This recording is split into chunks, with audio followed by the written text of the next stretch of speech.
Hello students. तो आज हम सीखेंगे ये अकाउंटिंग क्या है। क्लास 11th के लिए आज हम अकाउंटिंग स्टार्ट कर रहे हैं। पहला चैप्टर जो होगा वो हमारा रहेगा आज what is accounting and introduction to accounting. तो क्या है अकाउंटिंग, हम क्यों अकाउंटिंग पढ़ रहे हैं और कॉमर्स में क्यों इस सब्जेक्ट को रखा गया है। एक्चुअली अकाउंटिंग सिर्फ क्या ये है कहाँ से सामान आया, कहाँ से कहाँ गया, इसकी एंट्री है क्या अकाउंटिंग? नहीं, अकाउंटिंग ये तो बस एक शुरुआत है अकाउंटिंग की। अकाउंटिंग इससे कहीं ज़्यादा है। ठीक है सर, ये समझ में आता है कि हम अकाउंटिंग पढ़ रहे हैं, लेकिन अकाउंटिंग बेसिकली है क्या? अकाउंटिंग बेसिकली क्या है, अगर हम बहुत आसान भाषा में समझें तो अकाउंटिंग बेसिकली आपने अगर पुरानी मूवीज़ देखी होंगी। सर हमने कहाँ पुरानी मूवीज़ देखी हैं, हम तो आज के ज़माने के बच्चे, हम तो जैन जी हैं। फिर भी अगर आपने जैसे वो मदर इंडिया जैसी मूवी अगर देखी हो तो उसमें एक मुंशी लाला रहते थे।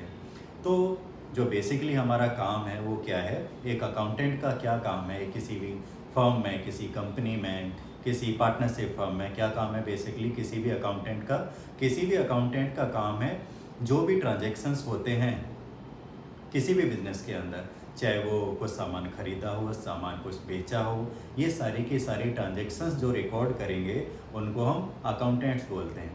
फिर इन जो भी एंट्रीज हमने की, हमारा काम क्या सिर्फ ये है कहाँ से सामान आया, कहाँ गया, कितने को बेचा, किसको बेचा, क्या ये रिकॉर्ड करना हमारा काम है? नहीं, हमारा काम तो किसी भी बिजनेस में फर्स्ट पर्पस क्या होता है, किसी भी बिजनेस का फर्स्ट पर्पस है प्रॉफिट अर्न करना। तो हमारे बिजनेस को प्रॉफिट हुआ कि नहीं हुआ ये पता कैसे चलेगा?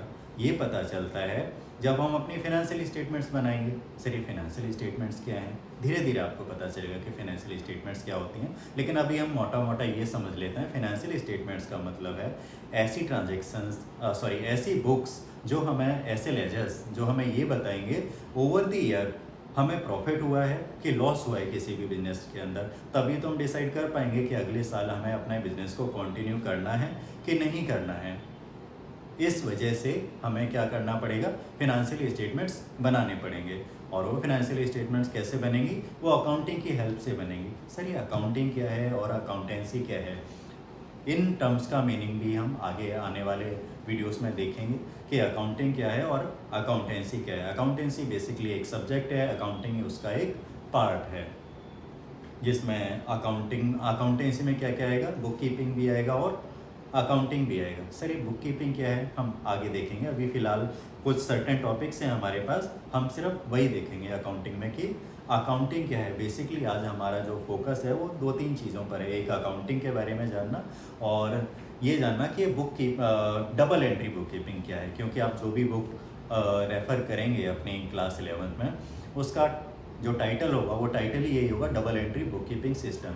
तो सर ये double entry book keeping system क्या है, तो एक एक टर्म करके समझते हैं। डबल एंट्री क्या है, सिंपल सा मीनिंग इसका, कोई भी एंट्री उसकी कितनी जगह रिकॉर्डिंग होगी, 2 जगह होगी। इस वजह से इसका नाम क्या रखा है हमने, डबल एंट्री। मीन्स अगर और टेक्निकल टर्म्स में जाएँ तो एक एंट्री डेबिट होती है हर एक ट्रांजेक्शन की, एक एंट्री क्रेडिट होती है, वो हम आगे जाके सीखेंगे, अभी उसकी हमें ज़रूरत नहीं। बस आपको इतना समझना ज़रूरी है कि किसी भी ट्रांजेक्शन की 2 जगह एंट्री होगी।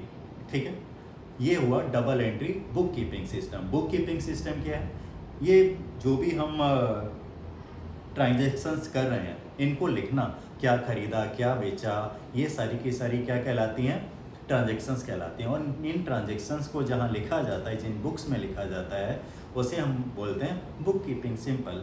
ठीक है, तो हम फिलहाल देख लेते हैं अकाउंटिंग क्या है, उससे डेफिनेशन से अकाउंटिंग के कैरेक्टरिस्टिक्स, एडवांटेजेस और कुछ एक लिमिटेशंस हमें समझ में आ जाएंगे। तो हमें किसकी डेफिनेशन हम फॉलो कर रहे हैं, हम डेफिनेशन फॉलो कर रहे हैं AICPA की। AICPA क्या है, American institute of certified public accountants. इन्होंने एक डेफिनेशन दी है जो मैंने इधर बोर्ड पे लिखी हुई है। हम उस डेफिनेशन को देख लेते हैं कि अकाउंटिंग क्या है, फिर हमें समझ में आएगा कि बेसिकली अकाउंटिंग क्या है, क्या कहना चाहती है अकाउंटिंग।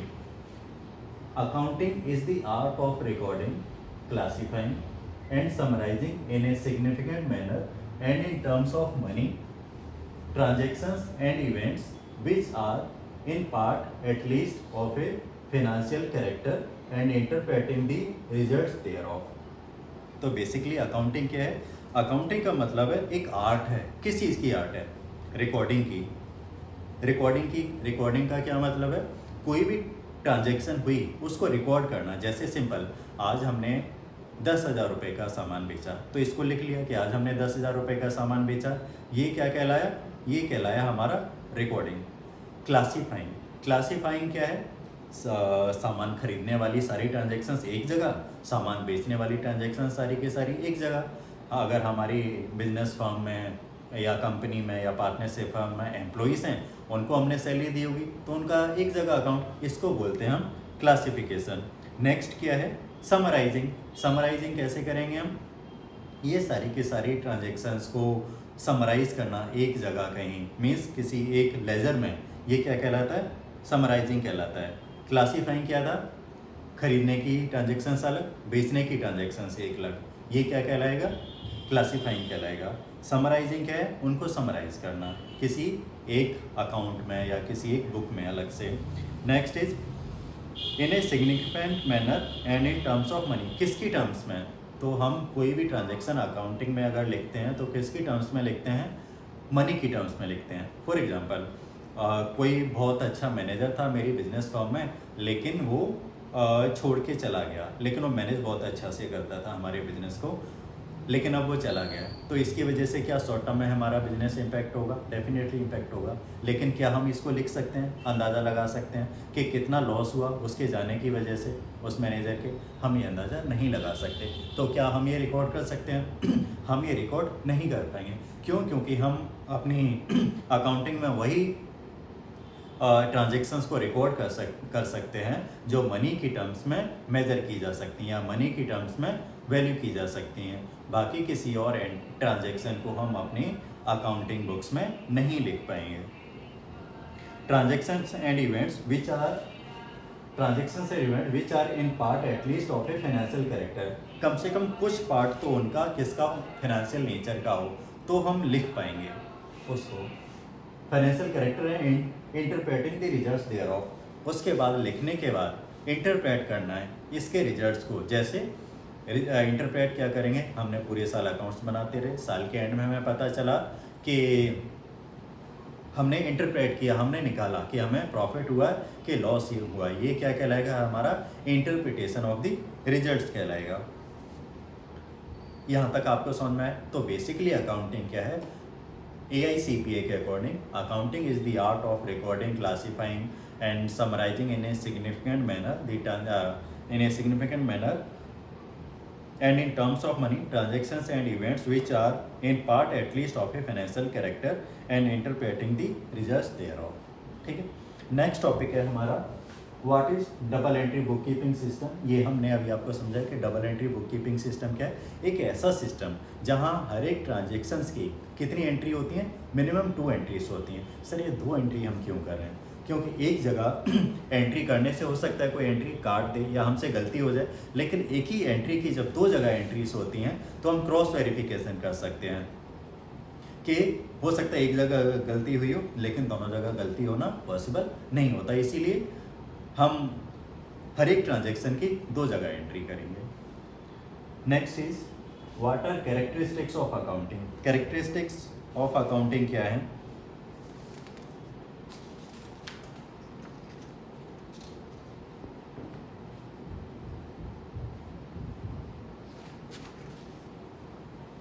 कैरेक्टरिस्टिक्स ऑफ अकाउंटिंग में हम आप डिफरेंट जो भी बुक्स आप पढ़ेंगे, ऑलमोस्ट जो मैं इधर डिस्कस करेंगे हम लोग वही सारे पॉइंट्स आप कैरेक्टरिस्टिक्स में देखेंगे। तो पहला हम देख लेते हैं ये जो हमारी अकाउंटिंग है ये क्या है? बेसिकली एक आर्ट और एक साइंस, बेसिकली दोनों हैं। आर्ट कैसे? हमें कोई ट्रेनिंग लेनी पड़ती है, सीखना पड़ेगा, जैसे CA का कोर्स करना पड़ेगा, CS या CMA करना पड़ेगा या MBA फाइनेंस करना पड़ेगा, तो समझ में आएगा कि ट्रांजैक्शंस कैसे रिकॉर्ड होती हैं, बुक्स कैसे बनाई जाती हैं अकाउंटिंग की। और साइंस कैसे? हर एक एंट्री के पीछे एक साइंस होगी कि उस एंट्री को हमें करना कैसे है।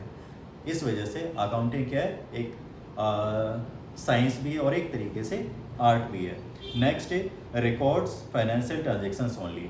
ये हमने अभी इधर देखा, ये कैसी ट्रांजेक्शन्स रिकॉर्ड करता है? इन टर्म्स ऑफ मनी, यानी कि सिर्फ फाइनेंशियल ट्रांजेक्शन्स ये रिकॉर्ड कर सकता है, कोई और ये ट्रांजेक्शन्स नहीं रिकॉर्ड करता है। Records in terms of money and in terms of money, किसके टर्म्स में मेजर रिकॉर्ड करता है? मनी के टर्म्स में रिकॉर्ड करता है। क्लासिफिकेशन एंड समराइजेशन, जो ये डेफिनेशन है इसी से सारे कैरेक्टरिस्टिक्स बन जाएंगे। तो नेक्स्ट कैरेक्टरिस्टिक्स क्या है इसका? Classification and summarization. क्लासीफाई करते हैं कौन सी परचेजेस की, कौन सी सेल्स की, फिर उनको समराइज करते हैं एक जगह। राम की सारी परचेजेस ये, श्याम की सारी सेल्स ये, जो हमने बेचा है राम को या श्याम को। Next is continuous process. ये ऐसा नहीं कि एक बार हमने 1 साल के लिए रिकॉर्ड्स बना लिए तो काम खत्म हो गया, ये कॉन्टिन्यूस प्रोसेस है और हर साल ये चलता रहेगा। ठीक है। नेक्स्ट टॉपिक है हमारा what are objectives of accounting. Objectives of accounting क्या होंगे?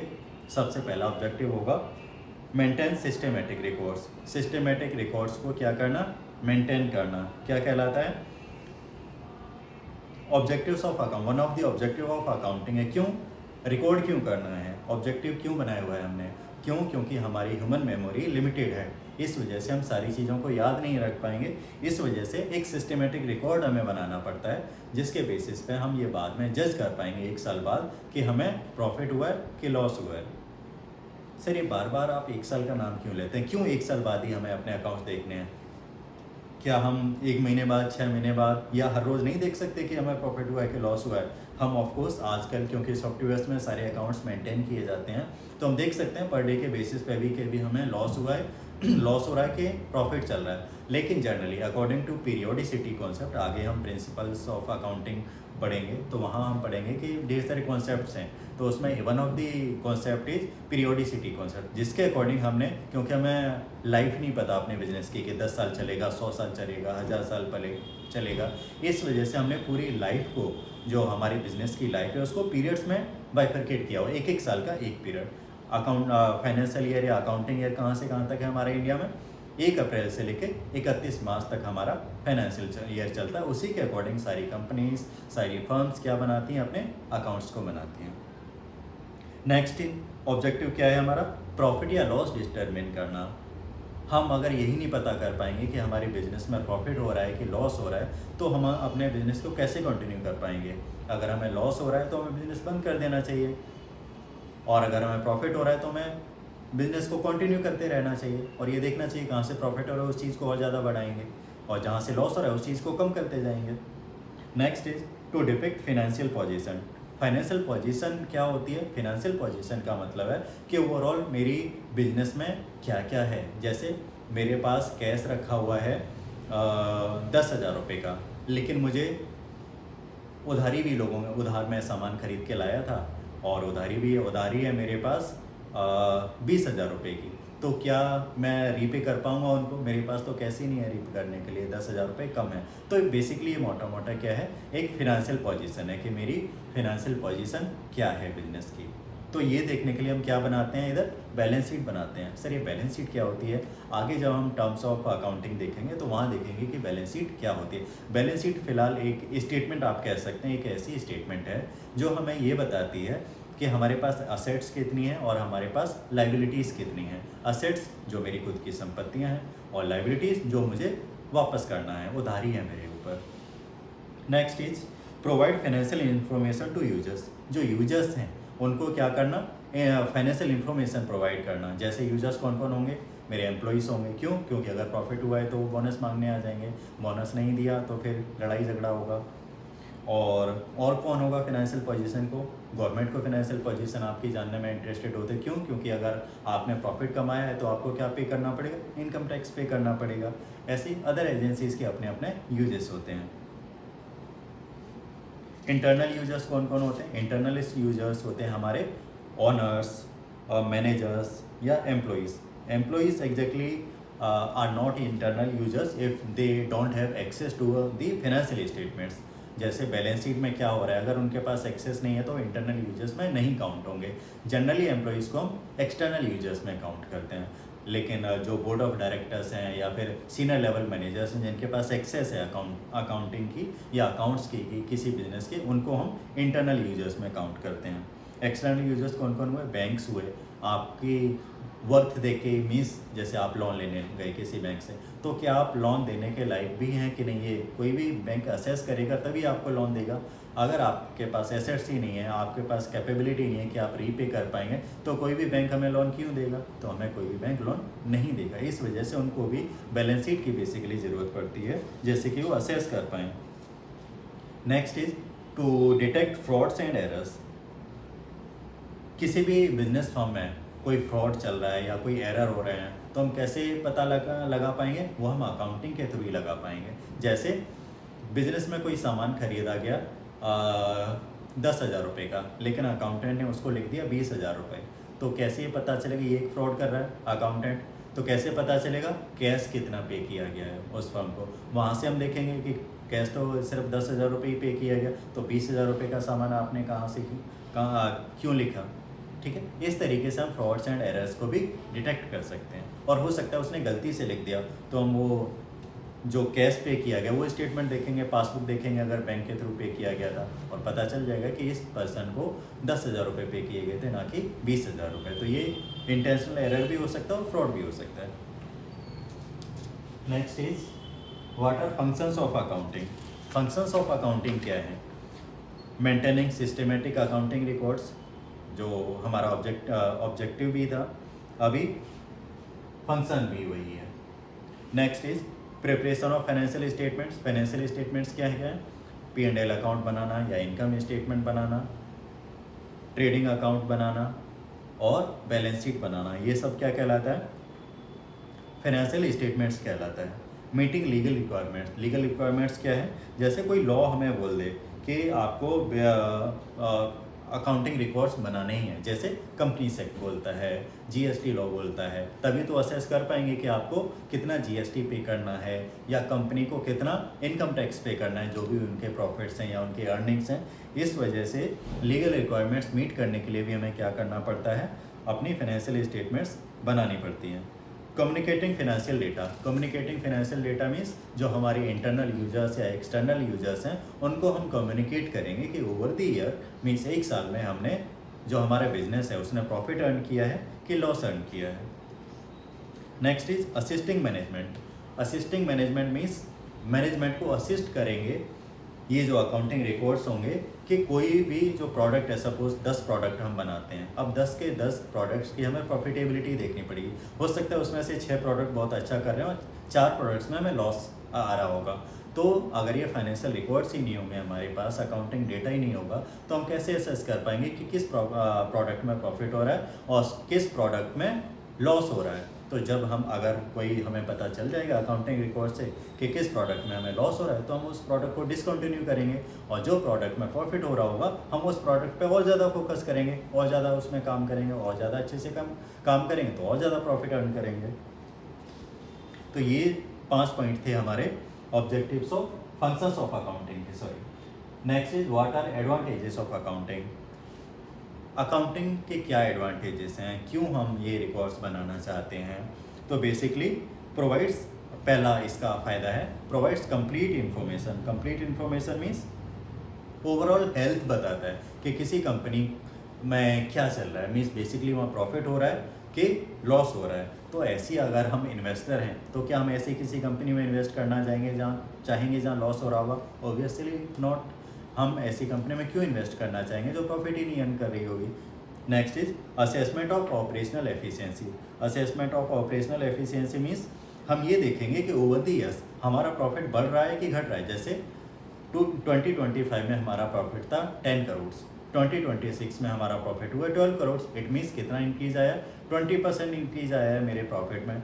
तो ये क्या हो रहा है, मेरी ऑपरेशनल एफिशिएंसी अच्छी है, यानी कि मैं अच्छे से काम कर रहा हूँ। Next is evidence in court. अगर कोई झगड़ा हो जाता है किसके साथ, सपोज गवर्नमेंट के साथ। गवर्नमेंट के साथ कैसे झगड़ा होगा, इनकम टैक्स अथॉरिटीज़ से या इनकम टैक्स या GST अथॉरिटीज़ से झगड़ा हो सकता है। जैसे इनकम टैक्स वाले लोग बोलेंगे कि आपका प्रॉफिट तो ज़्यादा था लेकिन आपने टैक्स कम दिया है। तो ये कैसे डिसाइड होगा, हमारी बुक्स के हिसाब से डिसाइड होगा। हमारी जो अकाउंटिंग की बुक्स हैं हम वो ले जा करके जज साहब को दिखाएंगे कि देखिए जज साहब, हमारा तो प्रॉफिट इतना ही था और इसके अकॉर्डिंग हमारा जो इनकम टैक्स है वो इतना ही बनता है। लेकिन इनकम टैक्स वाले जो रिप्रेजेंटेटिव्स हैं वो कह रहे हैं कि ज़्यादा बनता है। तो जज साहब कैसे डिसाइड करेंगे? वो बुक्स देख करके डिसाइड करेंगे कि हाँ वास्तव में इस कंपनी का प्रॉफिट इतना ही था, तो इनका इनकम टैक्स भी इतना ही बनता है। तो एक एविडेंस की तरह काम करता है कोर्ट में भी। Next is facilitates raising loans लेने में हेल्प करता है। जैसे मैंने अभी आपको बताया, अगर मेरे पास बैलेंस शीट है, कोई भी बैंक मुझे कैसे देखेगा? पहले वो असेस करेगा कि क्या मैं लोन लेने के लायक भी हूँ कि नहीं हूँ। जैसे आपके पास कोई एसेट नहीं है और आप 10 लाख रुपए का लोन लेने में पहुँच जाओ बैंक से, तो क्या बैंक लोन देगा आपको? बैंक लोन आपको नहीं देगा। क्यों देगा आपको कोई लोन? बैंक ऐसी जगह कोई भी लोन या कोई भी पर्सन लोन नहीं देता जहाँ से रिकवरी की कोई पॉसिबिलिटी ना हो। तो रिकवरी हो सकती है कि नहीं हो सकती, कैसे पता चलेगा बैंक को? बैंक को पता चलेगा कि आपके पास एसेट्स कितने हैं। सपोज हमारे पास 100 करोड़ रुपए के एसेट्स हैं और हम लोन लेने गए मात्र 10 लाख रुपए का, तो बैंक सिंपली हमें लोन दे देगा कि नहीं दे देगा? बैंक हमें लोन दे देगा। क्यों? क्योंकि हमारे पास ऑलरेडी 100 करोड़ रुपए की एसेट्स हैं। अगर हम लोन रीपे नहीं कर पाएंगे तो बैंक क्या करेगा? उन एसेट्स को बेच करके अपना पैसा रिकवर कर लेगा। Next is assist in taxation matters. Taxation matters में कैसे असिस्ट करता है? जैसे अगर कोई डिस्प्यूट हो या ये डिसाइड करना हो कि हमें जीएसटी कितना पे करना है या इनकम टैक्स कितना पे करना है, तो कैसे पता चलेगा? वो हमें पता चलता है अकाउंटिंग से ही, अकाउंटिंग की बुक से ही। Next is limitations of accounting. Accounting की लिमिटेशंस क्या क्या हैं? तो पहली लिमिटेशन है, कोई भी आप बुक पढ़ेंगे या एनसीईआरटी भी पढ़ेंगे तो बेसिकली आप ये पॉइंट्स पाएंगे वहाँ पे। पहला है accounting is not fully exact. जो अकाउंटिंग है ये हार्ड एंड फास्ट, जैसे साइंस के प्रिंसिपल्स हैं वैसे हमारी हार्ड एंड फास्ट साइंस नहीं है, हार्ड साइंस नहीं है। बेसिकली क्या है, इसके प्रिंसिपल्स चेंज होते रहते हैं कंट्री टू कंट्री। हो सकता है हमारे यहाँ इंडिया में कोई और लॉ चल रहा हो तो उसके अकॉर्डिंग अकाउंटिंग की जा रही हो, लेकिन यूएसए, इंग्लैंड या किसी और कंट्री में कोई और लॉ चल रहा है तो उसके अकॉर्डिंग वहाँ पे एंट्री की जा रही होंगी। तो ये क्या है? फ्लेक्सिबल साइंस है बेसिकली। ये हार्ड साइंस नहीं है जैसे फिजिक्स, केमिस्ट्री होता है, मैथ्स होता है। कहीं भी चले जाएं किसी भी वर्ल्ड में, किसी भी कंट्री में, तो वहाँ जो मैथ्स के प्रिंसिपल्स हैं वो सेम रहेंगे, जो साइंस के प्रिंसिपल्स हैं वो सेम रहेंगे। जैसे फॉर एग्जांपल ग्रेविटी। अब ऐसा तो नहीं कि इंडिया में ग्रेविटी ज़्यादा है, यूएसए में ग्रेविटी कम होगी, ऐसा नहीं है, वो ग्रेविटी सेम रहेगी ऑल ओवर दी वर्ल्ड। लेकिन यहाँ जो अकाउंटिंग के हमारे प्रिंसिपल्स हैं, जो नियम हैं, वो कंट्री टू कंट्री चेंज हो सकते हैं। इस वजह से it is not fully exact. Next is ignores qualitative elements. Qualitative element जैसे हमारे पास ह्यूमन रिसोर्सेज यानी कि जो हमारे एम्प्लॉयज़ हैं वो बहुत अच्छे हैं, लेकिन क्या मैं इसको लिख सकता हूँ अपने अकाउंटिंग में? नहीं लिख सकता। क्यों? क्योंकि इसको मैं मेजर नहीं कर पाऊँगा इन टर्म्स ऑफ मनी। हमने अभी अकाउंटिंग के डेफिनेशन में देखा कि अकाउंटिंग में सिर्फ वही चीज़ें रिकॉर्ड की जा सकती हैं जो मनी की टर्म्स में मेजर की जा सकें। जिन चीज़ों को मैं मनी की टर्म्स में मेजर नहीं कर सकता उन चीज़ों को मैं अपनी अकाउंटिंग की बुक्स में नहीं लिख सकता हूँ। Next is ignores effect of price level changes. For example price level changes को कैसे इग्नोर करता है? तो जैसे मैंने 2025 में गोल्ड खरीदा था 1 लाख रुपए का 10 ग्राम, तो मेरी बुक्स में कितना दिख रहा होगा? 1 लाख रुपए का 10 ग्राम दिख रहा होगा। लेकिन क्या उसकी वैल्यू आज 1 लाख रुपए ही है? नहीं, उसकी वैल्यू तो आज कम से कम 1,50,000 रुपये होगी। तो क्या ये इंक्रीज वैल्यू हम वहाँ दिखाएंगे? हम वहाँ अपनी बुक्स में ये सब चेंजेस नहीं करते हैं। तो इस वजह से प्राइस लेवल चेंजेस को इग्नोर करता है। Affected by window dressing. Window dressing क्या होती है? अपने रिकॉर्ड्स को मैनिपुलेट करना। जैसे मैंने अभी एग्जांपल दिया आपको कि हमारे पास जैसे कोई कैश नहीं है, लेकिन हमारे बिजनेस को अच्छा दिखाने के लिए मैं दिखाऊं अपनी बुक्स में कि हमारे पास तो 10 करोड़ रुपए का कैश पड़ा हुआ है, तो ये क्या कहलाएगा? ये विंडो ड्रेसिंग कहलाएगा।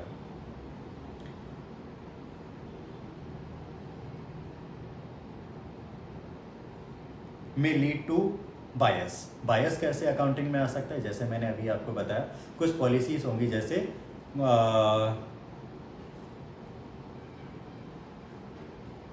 मैंने कोई सामान खरीदा, 10,000 रुपये की उसकी वैल्यू है